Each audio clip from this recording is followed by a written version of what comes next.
Hello and welcome to the 26th lecture of this short course called Behavioral Theory of Systems with a view towards data driven control. We were in the middle of proving of in fact figuring out whether such a thing a matrix which might have infinitely many rows, possibly uncountably infinitely many rows, is it possible to have its row span given by the row span of a finite sized matrix, finite sized polynomial matrix with finitely many rows? Is it possible? Yeah. If that is so, then we will realize that that the two assumptions of existence and uniqueness of an MPUM for every data will be satisfied for the special case of LTI systems, yeah, with whose which are given by kernel representations of polynomial matrices discrete time. Yeah. Now, why is this so? I said that this is true, but why is this so? The reason is as follows. You see, when I am doing this row span, all I am doing is the following. I am saying that okay, R xi, and define the row span of R xi as a submodule R I. Row span of R I xi is a submodule R I of this module over the polynomial ring. Okay. And then this infinite row span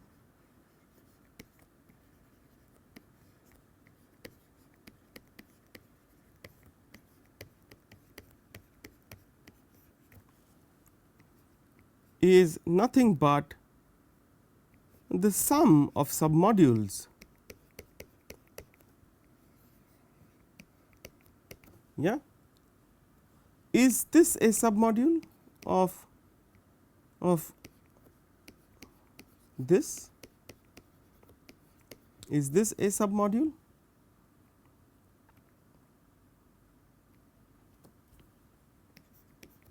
The answer is yes. Why? You can just check that it is closed under addition and multiplication. That is the two important checks to be done.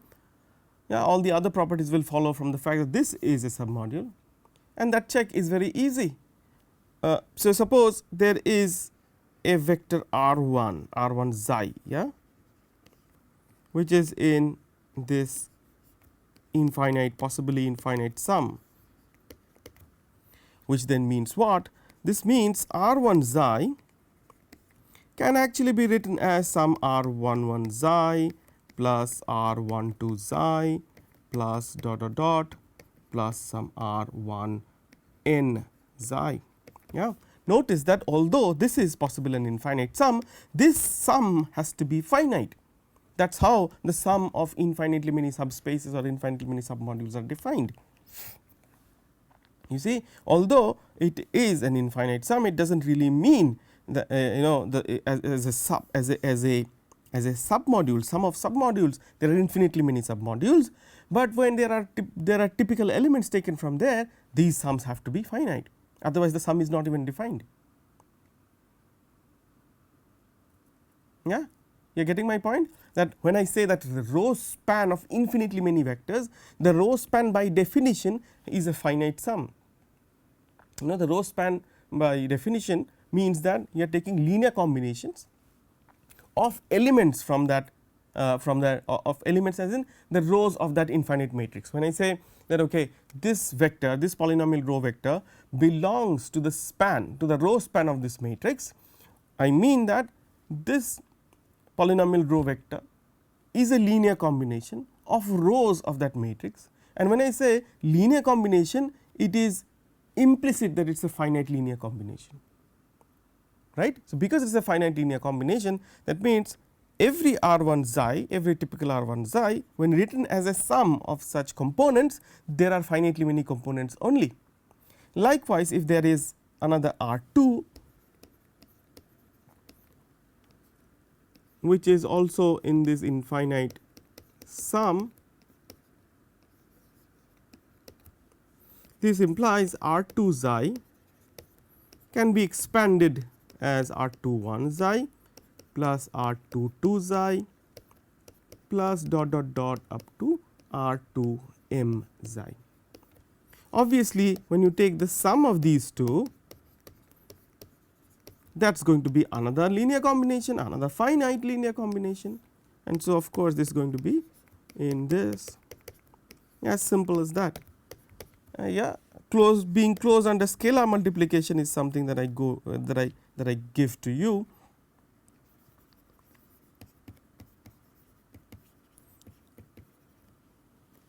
Closed under scalar multiplication goes to you as an exercise. Yeah, prove it, very simple. So, then this is a submodule, I can define it as R. This infinite sum of submodules is in fact a submodule of R1 cross Q xi.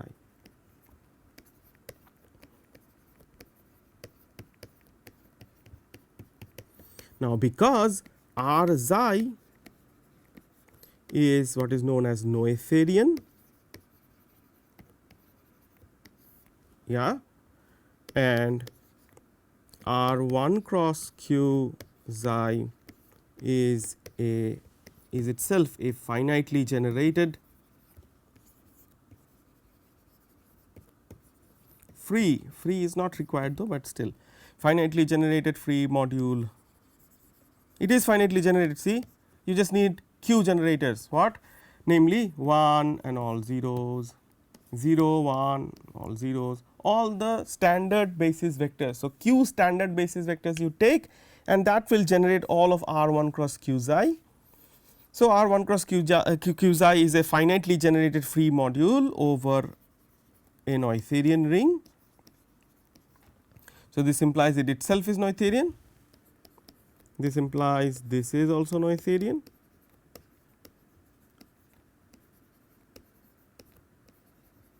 Yeah, and that would mean every submodule of this is finitely generated. R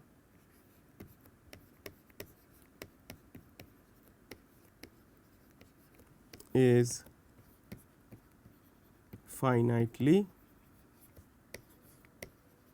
generated. What does that mean? That means R must be equal to the row span of a matrix R xi, where R xi is some matrix of, let me write something, G cross Q xi, that is important, where G is finite. Finitely many rows will generate this. In fact, for polynomial rings, this number G in fact will be less than or equal to Q as far as row span is concerned. You cannot have, you know, this property that, you know, you can make it full row rank, as we have seen before. Given any polynomial matrix, you can make it, you can bring it to full row rank to have the same row span, correct, by using what is known as Bezout identity, if you remember. So, that is it, that settles the issue then.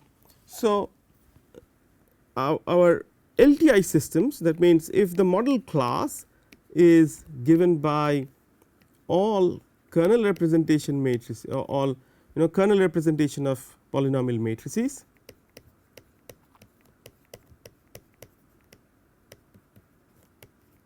if this is my model class, then it satisfies assumption 1, it also satisfies assumption 2. So, that means there will always exist a unique MPUM. Great. So, that means the first step towards data driven control, namely identification of systems given trajectory data,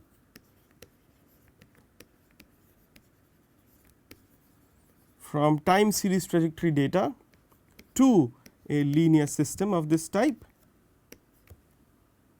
such an MPUM will always exist.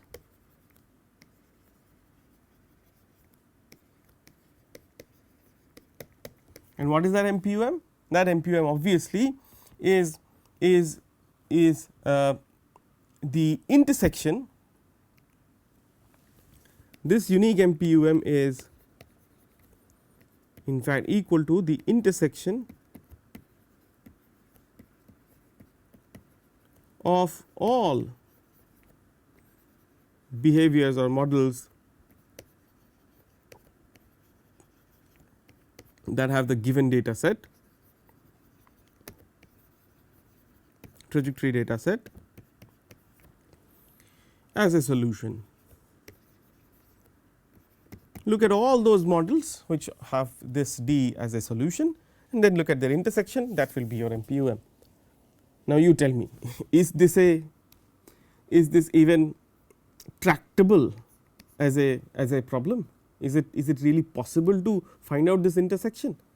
Obviously not, because look at some data and you find out all possible equations that satisfy this data, and then look at their intersection.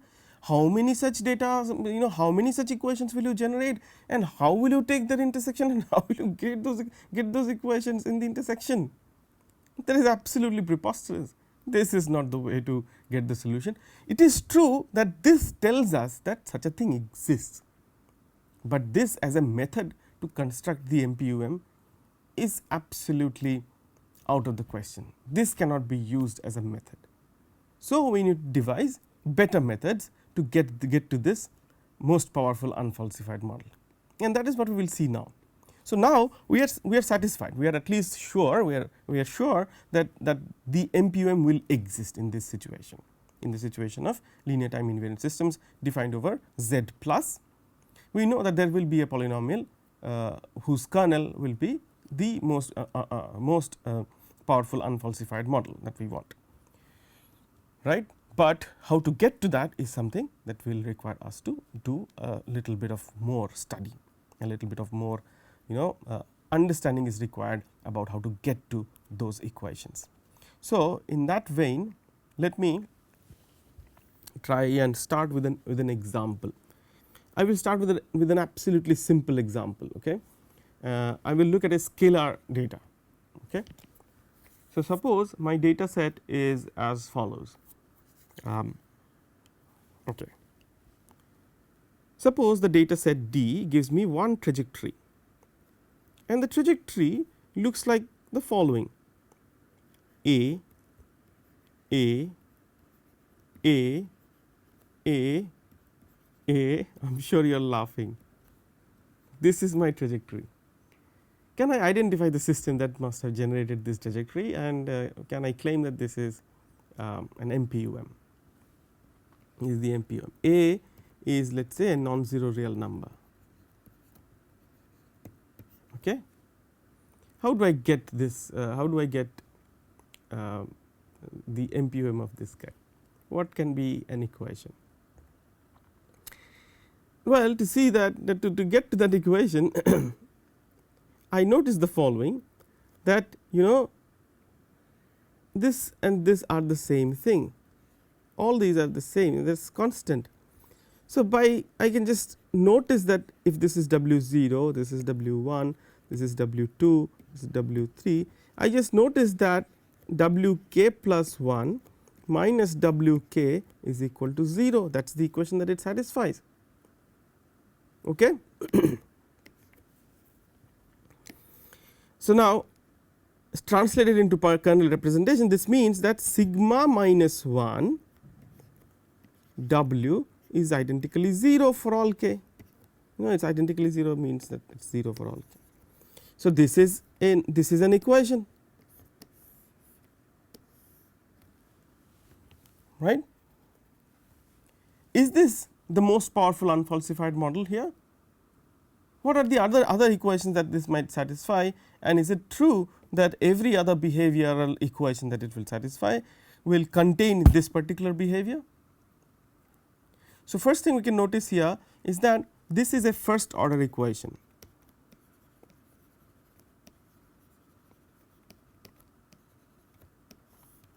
Correct. This is a first order equation. Are there any other first order equations that this guy also satisfies? Yeah, is there any other relation that I can put on these these things? Are there second order equations?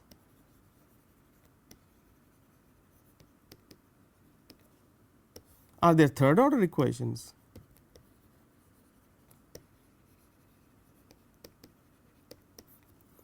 I can notice that there is a second order equation also, because if this is true, it is also true that w k plus 2 minus w k, that also is equal to 0, is not it? But then if I write this, what do I get? I get sigma squared minus 1 w equal to 0. If I now look at this equation, the behavior of this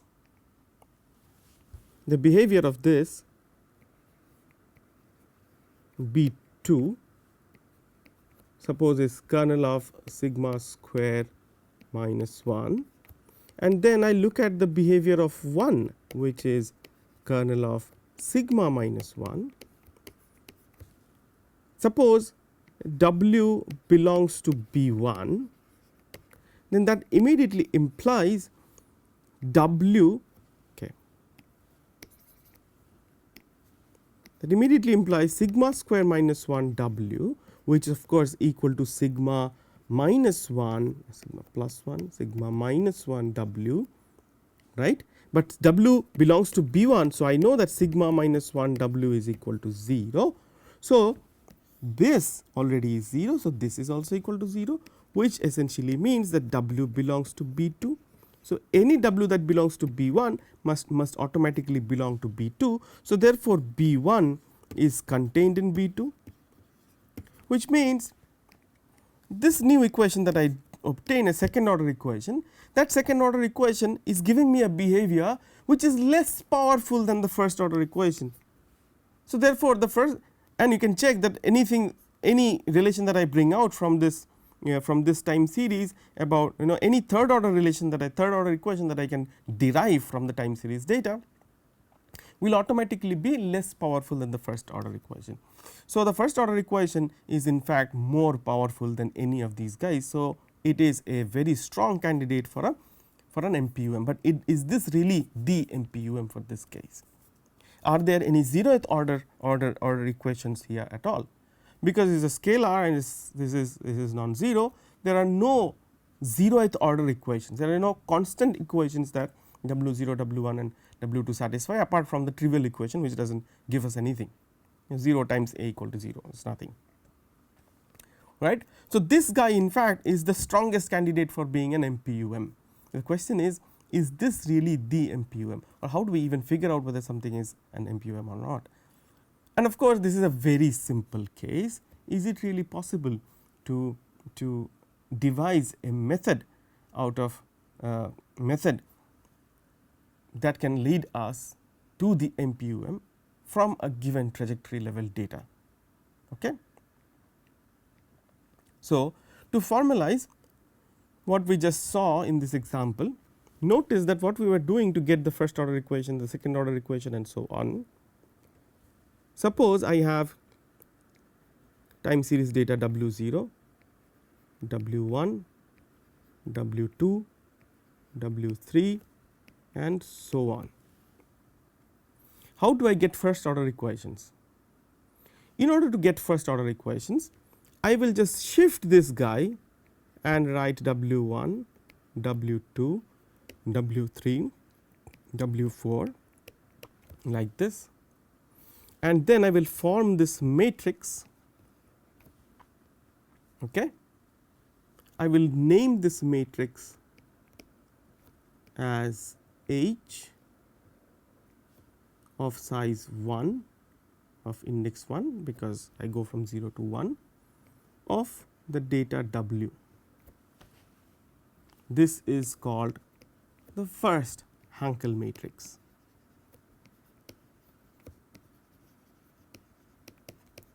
Of the data. Now that for the trajectory, any first order equation that the trajectory must satisfy, any first order equation that the trajectory must satisfy must come from this matrix In what way? I need to find out vectors which are such that when you multiply from the left gives me 0. This multiplication is well defined, although it has infinitely many columns. This matrix has infinitely many columns, but this is still well defined because this is what is the size 1 cross 2q. I am assuming that w0 all these w's has q number of entries. So, each wi is a q sized vector. So, this is a 1 cross 2q, this is 2q cross infinity. So, of course, the product that you get is also 1 cross infinity. So, infinitely many numbers are there after the multiplication. I am not saying that somebody has to sit and do the multiplication, I am just saying that if there is any first order relation, then it must satisfy a condition like this. Why? Because you see this multiplication says that r 0 w 0 plus r 1 w 1 is equal to 0, r 0 w 1 plus r 1 w 2 equal to 0, r 0 w 2 plus r 1 w 3 is equal to 0. I am sure you get the trend. What it essentially says is that r 1 w k plus 1 plus r 0 w k is equal to 0 for all k, which is just another way of saying that r 1 sigma plus r 0 acting on w is identically 0. That is a first order equation. So, what we have noticed here can be summarized as that. So, first thing, yeah, a very important thing that we need to establish here is the following.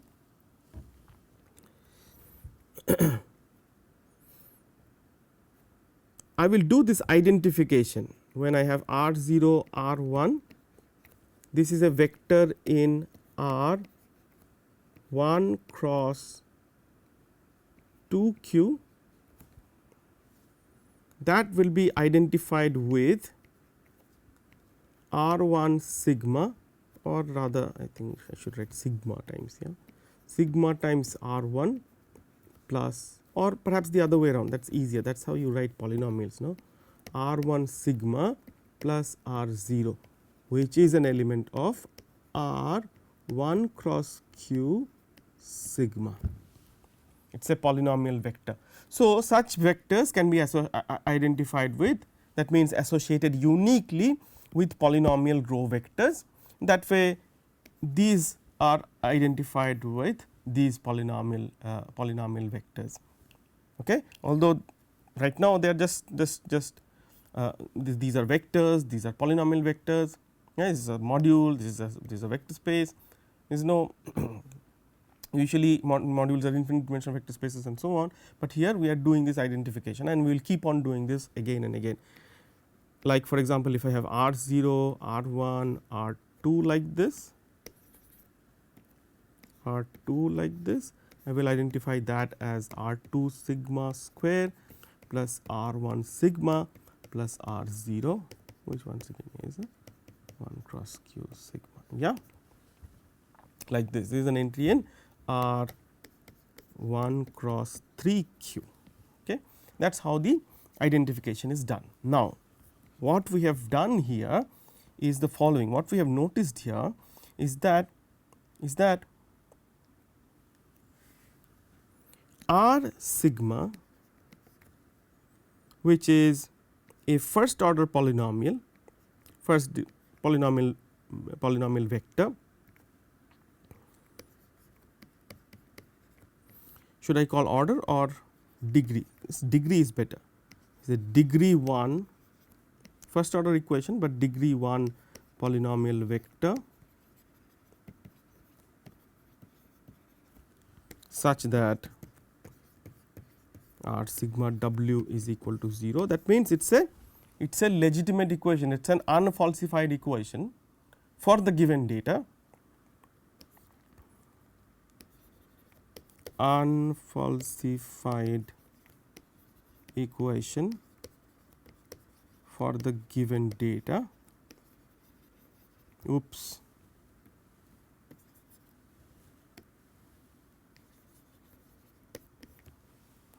if and only if the corresponding vector r0 r1 belongs to the left kernel of the first Hankel matrix of the data. Great, no?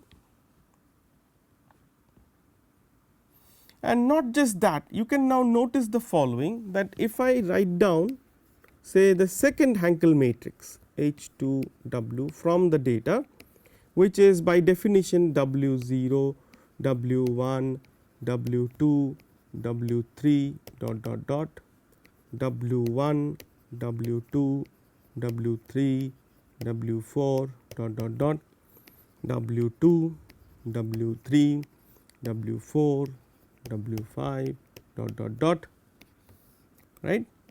This is a second Hankel matrix, once again 3q number of rows and infinitely many columns.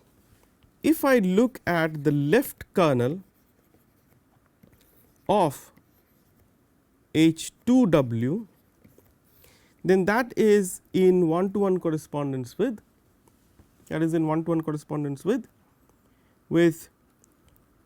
with degree 2 or less equations that are unfalsified by the data, or in other words, all those equations that have degree 2 or less such that W satisfies those equations, yeah, they must, all of them must come from the left kernel of H2W. So then in a way what we have is, we have a way of getting these unfalsified equations again and again and again, yeah, as their degrees increase. To have kth degree equations, I need to look at the left kernel of the kth Hamiltonian matrix. But the point is, how far do I have to go? Can I have, can I go on forever? Of course not. So if I have to go on forever, then this method also is no good, is no better than the method that gave us the existence and uniqueness of MPUM, which we criticize so much, saying that it is impractical. Yeah, the question is, if this also is such that we have to go on forever, then this will also turn out to be impractical. But is that so? It turns out that once we make some observations about these matrices, it will turn out that we actually do not have to go all the way. We do not have to go. We don't have to go forever. We can actually restrict ourselves to a finite k. But which k should we restrict ourselves to? That is something that will follow from some fundamental properties of these Hankel matrices, the way their ranks improve. So the rank of these Hankel matrices, the properties, the property about their ranks, how these ranks increase, what is their trend, that will actually tell us that how far do we have to go in order to get these equations. Okay. I do not think I have much time for today's lecture, because this analysis will take a little more time than what is left. So perhaps we can end this discussion here, and we will continue with this in the next lecture and the few more lectures that are coming up next. Okay. Till then, take care of yourselves. Bye.